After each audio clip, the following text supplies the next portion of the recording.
the cafe where time is sold by the minute. Or, the architect of imperfect moments. Soft music, the quiet sound of rain, the hum of a big city, cars, distant voices, footsteps on wet pavement.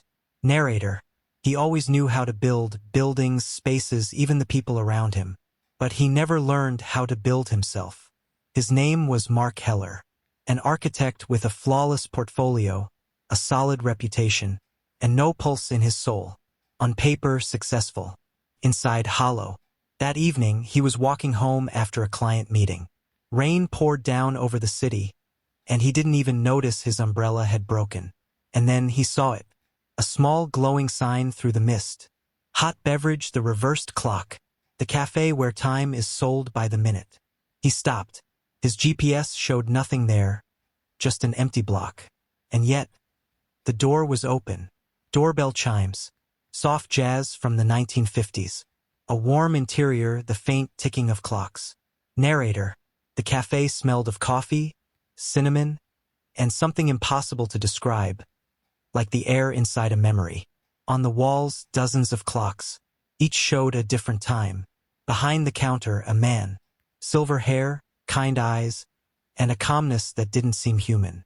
Enzo, you look like someone who's late. Mark, dryly. I'm never late. I was just passing by. Enzo smiles. No one ever passes by, unless they're looking for themselves. A soft rustle.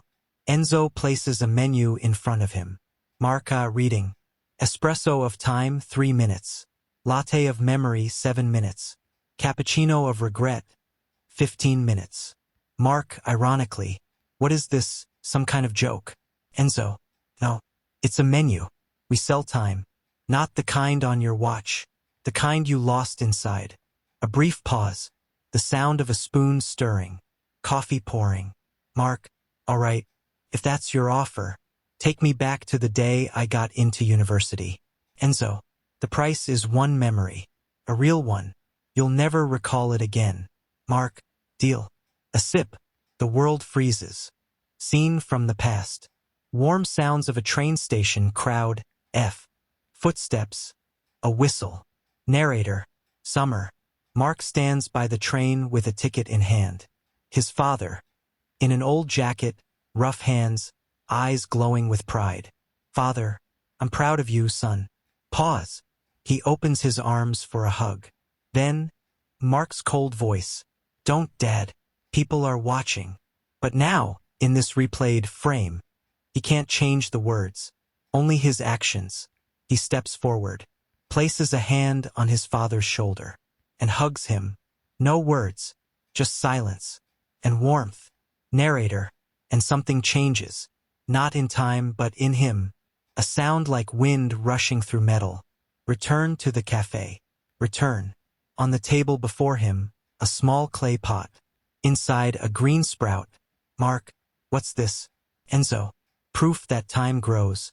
When you stop trying to control it. The addiction. Music quickens.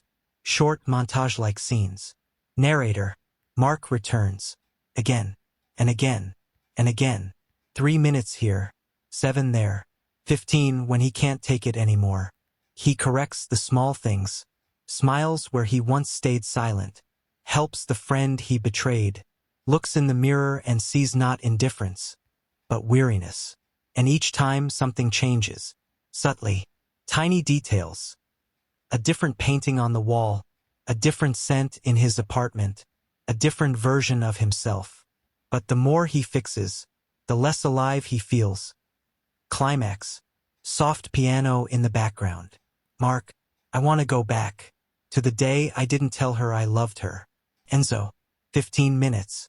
But remember, you can't change the words. Sound of a cup. A sip. The world stops again. Narrator. He's standing before her once more. Lena. Her eyes, still like lakes before a storm. And he stays silent. Because that's how it was. But this time he takes her hand. Simply, quietly, gently. And she smiles. As if everything that never happened just did. Aftermath. Phone ringing. Present time. Voice of a woman. Mark, it's Lena. I've wanted to talk to you for a long time. Narrator, in this world, she's here. But he's no longer an architect of grand projects, just a teacher. Less money, less fame, more life. And he doesn't know whether it's victory or defeat.